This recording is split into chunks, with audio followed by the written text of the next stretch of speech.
Hello friends. सो ये playlist हम आपके लिए लेकर आए हैं नेचुरल लैंग्वेज प्रोसेसिंग के लिए, और ये हिंदी में होगी। और नेचुरल लैंग्वेज प्रोसेसिंग को इन डेप्थ हम कवर करेंगे यहाँ पर with some example, some exercises as well. तो यहाँ पर आज इस वीडियो में हम बहुत ही बेसिक डिटेल समझने की कोशिश करेंगे नेचुरल लैंग्वेज प्रोसेसिंग के बारे में। यहाँ पर आप जो एक वेन डायग्राम देख रहे हैं, वहाँ पे एक आप लेफ्ट हैंड साइड में एक सर्किल देख रहे हैं जहाँ पे मैंने लिखा है एनएलपी। राइट हैंड साइड में एक सर्किल आप देख रहे हैं जहाँ पे लिखा है डीप लर्निंग। ठीक है। एंड डीप लर्निंग और एनएलपी, ये दोनों ही जहाँ पे कोइंसाइड करते हैं, यानी जहाँ पर इनका इंटरसेक्शन है। ठीक है, ऐसे लिख सकते हैं NLP and intersection of deep learning. ठीक है, इनका जो इंटरसेक्शन है उस वाले पोर्शन पे जो चीज़ हमें मिलती है दैट इज द सेट डीएनएलपी। ये सब क्या है, ये मैं अभी आपको बताने जा रहा हूँ कि ये चीज़ें हैं क्या। ठीक है, सबसे पहले तो हम समझते हैं कि नेचुरल लैंग्वेज प्रोसेसिंग क्या है। जैसे आप किसी बच्चे को कुछ बोलना सिखाते हैं, राइट? तो अगर आप उसे बोलना सिखा रहे हैं, वो शब्दों को आपस में मिला नहीं पाता, बोल नहीं पाता मिला करके, तो प्रॉब्लम होती है, राइट? अगर वो सही से बोलना सीखना चाहता है तो you have to train him, आपको उसको ट्रेनिंग देनी पड़ेगी कि आपको इस वर्ड के बाद ये वर्ड बोलना है, या फिर आधे अधूरे वर्ड्स नहीं बोलने हैं, वर्ड्स को पूरा करना है, राइट? कुछ बच्चे क्या होते हैं, आधी अधूरी बात बोल करके वहीं पे छोड़ देते हैं। फिर कुछ बच्चे ऐसे होते हैं जो कि अलग-अलग वर्ड्स को सामने रखते हैं और उसके बाद आप जोड़ने की कोशिश करते हो कि ये क्या कहने की कोशिश कर रहा है, राइट? तो जब आप इसको जोड़ने की कोशिश करते हो तो ये आप तो समझ जाते हो कि वो क्या कहने की कोशिश कर रहा होगा, बट द थिंग इज़ कि उस बच्चे को सही से बोलना आना चाहिए। वो सही से इस बात को समझ पाए कि उसे बोलना कैसे है, उसे सिखाना पड़ेगा आपको, कि कैसे वर्ड्स को आर्टिकुलेट करना है, किस तरीके से वो समझे, कब क्या बोला जाता है, कब शब्दों को आपस में मिलाया जाता है, किस तरीके से मिलाया जाता है, और अगर शब्दों को इस तरीके से मिलाया गया है, तो कौन से लिंकिंग वर्ब्स या फ्रेजेज़ आप यूज़ करोगे, कैसे उसको लिंक करोगे, तब जाकर के वो एक पूरा सेंटेंस बोलना सीख पाता है। और ऐसे ही करके हम सब ने बोलना सीखा है। यही है नेचुरल लैंग्वेज प्रोसेसिंग। राइट? तो नेचुरल लैंग्वेज प्रोसेसिंग में बेसिकली हम कंप्यूटर को, एक कंप्यूटर प्रोग्राम है आपके पास बेसिकली, जिसको हम एक मशीन लर्निंग मॉडल कहते हैं। ठीक है? एमएल मॉडल होता है वो। उस मॉडल को, मॉडल कुछ और नहीं है, एक प्रोग्राम है। उस प्रोग्राम को आप ये सिखाते हो कि how to generate some text, language का टेक्स्ट कैसे जनरेट करना है। ये जो आप देखते हो ना, कि आपने उससे कुछ पूछा एलएलएम से, जैसे आप अ, अगर आप जेन एआई खोल लो, जैसे सपोज आपने ये खोल लिया जेमिनाई।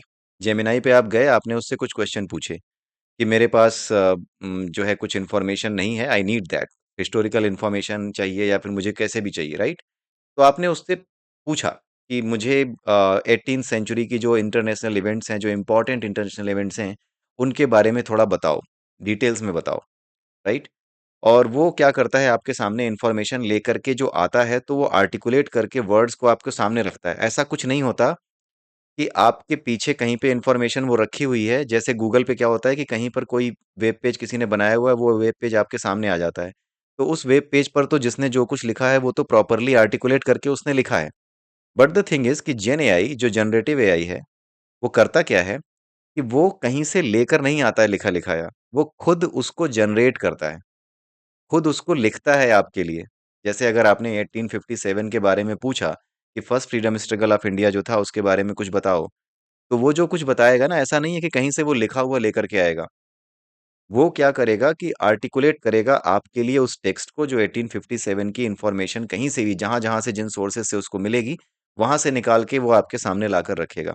अगर आप उससे कहोगे कि नहीं बस मुझे 5 लाइनों में दो, मुझे इतना लंबा नहीं चाहिए जो तुमने 70-80 लाइनों में मुझे दे दिया, I need the result in 5 lines only in concise manner, तो वो आपके लिए कंसाइज़ भी कर देगा। तो कर क्या रहा है वो? आपका जो मॉडल है जिससे आपने क्वेश्चन पूछा है, वो कर क्या रहा है? आप जब जेनएआई का यूज़ करते हो, जैसे सपोज़ जेमिनी का यूज़ कर रहे हो, तो होता क्या है कि वो रिक्वेस्ट जो आपने डाली कि मेरे को ये इन्फॉर्मेशन चाहिए, वो इन्फॉर्मेशन पीछे जाती है एक मशीन लर्निंग मॉडल के पास। वो मशीन लर्निंग मॉडल क्या करता है कि वो ऑलरेडी ट्रेन्ड है। किस चीज़ के लिए ट्रेन्ड है, कि मुझे किस तरीके से इन्फॉर्मेशन देनी है और किस तरीके से आर्टिकुलेट करना है। ठीक वैसे ही जैसे हम और आप लिखना सीखते हैं। जैसे हमसे पूछा जाता है कि किसी स्टोरी की समरी लिखो, तो हम समरी लिखने की प्रैक्टिस करते हैं, प्रैक्टिस करते-करते हम सीख जाते हैं। पहले हमें एग्ज़ाम्पल दिया जाता है कि देखो समरी ऐसे लिखी जाती है। फिर हम भी समरी लिखना सीख जाते हैं, हम सीखते हैं समरी लिखना, राइट? उसी तरीके से जो मशीन लर्निंग मॉडल्स होते हैं, उनको सिखाया जाता है। कुछ बड़ा-सा टेक्स्ट दे दिया जाता है, फिर उसके बाद समरी उसके सामने ही लिख दी जाती है। इनपुट होता है पूरा टेक्स्ट और आउटपुट होता है पूरी की पूरी समरी। अगर आप वेरिएबल की मान लें, y is equal to m x plus c, ऐसा कुछ ले लें, तो x जो कि आपका इंडिपेंडेंट वेरिएबल है और y जो कि डिपेंडेंट वेरिएबल है, तो x को आप समझ सकते हो वो पूरा का पूरा टेक्स्ट जिसको समराइज करना है, और y वो वैल्यू है जो कि समराइज टेक्स्ट है एक्चुअली में, राइट? तो x इज द कंटेंट और y is the summarise text. ऐसे ही बहुत से समराइज टेक्स्ट और बहुत सारा डेटा जो है मशीन को दिया जाता है, उसको बताया जाता है कि देखो ये है तो ऐसे लिखोगे, जैसे हमने और आपने सीखा है, ठीक वैसे ही समरी लिखनी कैसे सीखी है, ऐसे ही तो सीखी है। अब जब हम आंसर देते हैं, अपनी बातों को आर्टिकुलेट करते हैं, तो इसको हमने काफी प्रैक्टिस किया है, कैसे लिखा जाए। हमने दूसरों को लिखते देखा है, दूसरों की मेल्स को देखा है, राइट? हमें हमें कुछ सैंपल एक्सरसाइजेज मिली हमारी बुक्स में कि ऐसे लिखा जाता है, राइट? प्रिंसिपल को लेटर लिखना है तो ऐसे लिखना है। अगर आपको अपने नियरेस्ट कोई आपका एमएलए है, उसको कोई लेटर लिखना है किसी प्रॉब्लम को लेकर के, तो ऐसे लिखना है।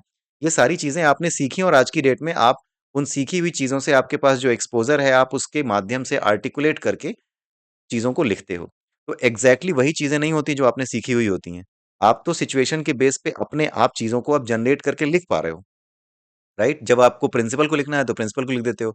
एमएलए को कोई लेटर लिखना है तो एमएलए को लिख देते हो। किसी ने कह दिया नहीं एमएलए को नहीं एमपी को लिखना है, राइट? तो आप वहाँ पे डियर उनकी जगह आप डियर उनका नाम लिख देते हो, जो एमएलए की जगह एमपी होते हैं उनका नाम लिख देते हो। तो यू नो इसी तरीके से ये जो मॉडल है, मशीन लर्निंग मॉडल है, ये भी इन चीज़ों को सीख जाता है। और यही जो सीखा हुआ मटेरियल है ना इसके पास, ये जो सीखने का प्रोसेस है, जो हम इसको सिखाते हैं कि कैसे ये लैंग्वेज प्रोसेस करेगा, कैसे ये एक बात को लिखेगा, कैसे ये अपनी बातें कहेगा जो इससे पूछी गई हैं, उसको लैंग्वेज में एक टेक्स्ट के फॉर्म में कैसे कन्वर्ट करेगा। वही जो लर्निंग होती है, मशीन को जो कराई जाती है, उसी को नेचुरल लैंग्वेज प्रोसेसिंग कहते हैं। इसमें काफ़ी मैथमेटिक्स इन्वॉल्व होती है, वो सब हम आगे चल के देखेंगे कि कौन-कौन सी मैथमेटिक्स इन्वॉल्व होती है, bag of words, vector, arrays, बहुत कुछ है। किस तरीके से ये आइडेंटिफ़ाई करता है, जब आप इससे पूछते हो तो किस तरह से ये फाइंड आउट करता है। सेंटिमेंट एनालिसिस के एग्ज़ाम्पल के माध्यम से आगे चल के हम उसको देखेंगे कि किस तरीके से ये आपके लिए मैटर लेकर के आता है, राइट? तो आई होप कि आपको नेचुरल लैंग्वेज प्रोसेसिंग का मतलब समझ में आया होगा कि नेचुरल लैंग्वेज प्रोसेसिंग क्या होती है।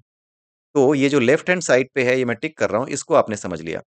ये नेचुरल लैंग्वेज प्रोसेसिंग है। डीप लर्निंग क्या होता है? ये थोड़ा-सा कॉम्प्लेक्स जो सिनेरियोज़ होते हैं, वहाँ पर यूज़ किया जाता है। जैसे अगर आपको किसी जानवर का चेहरा पहचानना है, इमेज के भीतर कोई ऑब्जेक्ट डिटेक्ट करना है, इमेज में कुछ लिखा हुआ है, उसे डिटेक्ट करना है, तो ये थोड़े से कॉम्प्लेक्स मटेरियल्स हैं, राइट? ये जो कॉम्प्लेक्स मटेरियल यहाँ पे इस्तेमाल हुई हैं, यहाँ पर वेक्टर्स का, मैट्रिक्स का, इन सब चीज़ों का यूज़ होगा, राइट? क्योंकि इन चीज़ों का यूज़ होगा, इसलिए ये थोड़ी-सी कॉम्प्लेक्स एल्गोरिथम यहाँ पे काम करती हैं, राइट? तो ये जो कॉम्प्लेक्स एल्गोरिथम होती है, डीप लर्निंग कही जाती है वो। इसमें क्या होता है कि आप लेयर बना लेते हो, अलग-अलग लेयर्स आपकी बनाई जाती हैं। हर लेयर पर कुछ ना कुछ इन्फॉर्मेशन प्रोसेस होती है सीखते समय। जैसे अगर आपको एक ऐसा मशीन लर्निंग मॉडल बनाना है जो कि कुत्ते को पहचान सके। कैसा भी कुत्ता हो उसको पहचान सके। बस कुत्ते की ब्रीड होनी चाहिए। तो उसके लिए आप क्या करते हो कि कई लेयर्स बनाते हो। एक लेयर क्या करती है, कुत्ते के सिर को पहचानती है। दूसरी लेयर उसके पेट को यानी उसके धड़ को पहचानती है। तीसरी लेयर उसकी टाँगों को पहचानती है, उसकी पहचान करती है, राइट? तो इस तरीके से अलग-अलग लेयर्स, एक लेयर पे अगर आपने चीज़ों को पहचान लिया कि हाँ, ये तो श्योर हो गया कि कुत्ते का सिर ही है। अगर आप श्योर हो गए कि कुत्ते का सिर ही है, तभी आप जाते हो न दूसरी लेयर पे जहाँ पे आप ये पता करते हो कि हाँ, अब दूसरी वाली जो लेयर है उसका काम है कि अब ज़रा धड़ पता करो कि ये कुत्ते का धड़ है भी या नहीं।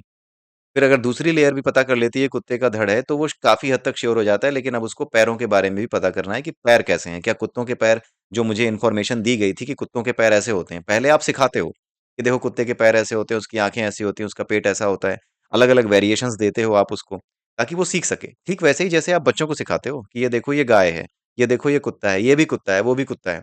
इसकी शकल अलग है, ये अलग ब्रीड का है, लेकिन है सब कुत्ता। तो इन सब की शक्ल-ओ-सूरत भले ही अलग-अलग हो, लेकिन उनके जो फिजिकल फीचर्स हैं, दे आर ऑलमोस्ट सेम कुत्तों के लिए। तो ऐसे करके आपका बच्चा भी कुत्ते को पहचानना सीख जाता है। ठीक उसी तरीके से डीप लर्निंग के माध्यम से हमारी जो मशीन है, वो भी ये सीख जाती है कि कैसे इमेजेस को पहचाना जाए। तो इसको ढेर सारी इमेजेस फीड की जाती हैं।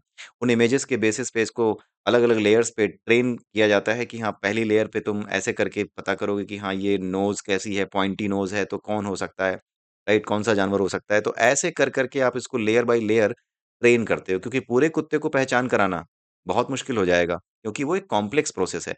तो जहाँ पर कॉम्प्लेक्स प्रोसेस होता है, वहाँ पर डेटा काफ़ी ज़्यादा चाहिए होता है। काफ़ी ज़्यादा ऑगमेंटेड करना होता है। ऑगमेंटेड का मतलब ये होता है जैसे कुत्ते की शकल आप दिखा तो रहे हो, लेकिन वो शकल जो आपने दिखाई वो एक पर्टिकुलर कलर में उठा के दे दिया आपने उसको। लेकिन कलर तो कोई भी हो सकता है, ब्लैक एंड व्हाइट हो सकता है बैकग्राउंड, आपका पूरा का पूरा फ़ोटो ब्लैक एंड व्हाइट हो सकता है। या फिर वो येलो हो सकता है, ब्लैक हो सकता है, कुछ भी। तो आप अलग-अलग वेरिएशंस बनाते हो कुत्ते के। जब आप वो अलग-अलग वेरिएशंस बनाते हो ना उसको ट्रेन करने के लिए, तो उसको क्या कहते हैं? ऑगमेंटेशन कहते हैं। तो डेटा ऑगमेंटेशन करना पड़ता है, ढेर सारा डेटा तैयार करना पड़ता है। Then you work with deep learning. तो वहाँ पर जब आप ट्रेन करते हो, तो उसी को हम क्या कहते हैं? डीप लर्निंग कहते हैं। वहाँ पर जो ट्रेनिंग का मटेरियल है, जहाँ पे थोड़ा कॉम्प्लेक्स होता है, जहाँ पर थोड़ा कॉम्प्लेक्स आइडेंटिफिकेशन है, खास करके इमेजेस की बात हो रही है, पिक्चर्स की बात हो रही है, साउंड की बात हो रही है। ठीक है? तो इस तरह की चीज़ें जहाँ पर हैं, जहाँ पर कॉम्प्लेक्स डेटा प्रोसेसिंग है, इमेज हो गया, साउंड हो गया, साउंड वेव्स हो गई, तो वहाँ पर डीप लर्निंग का यूज़ होता है। लेकिन क्या डीप लर्निंग का यूज़ क्या वहाँ तक ही हम स्कोप उसका रख सकते हैं? नहीं, सिर्फ़ वहाँ तक नहीं रख सकते। अगर हम चाहें तो डीप लर्निंग को एनएलपी के साथ मिला सकते हैं और जब हम डीप लर्निंग को एलएनपी के साथ मिलाते हैं, एनएलपी के साथ मिलाने पर क्या होता है?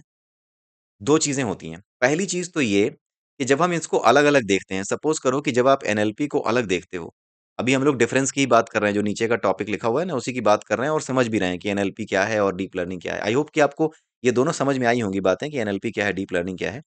बट द थिंग इज़ कि इसमें अभी हम बात करने जा रहे हैं बीच का जो हिस्सा है डीएनएलपी, जहाँ पे एनएलपी और डीप लर्निंग ये दोनों ही आपस में इंटरसेक्ट करते हैं।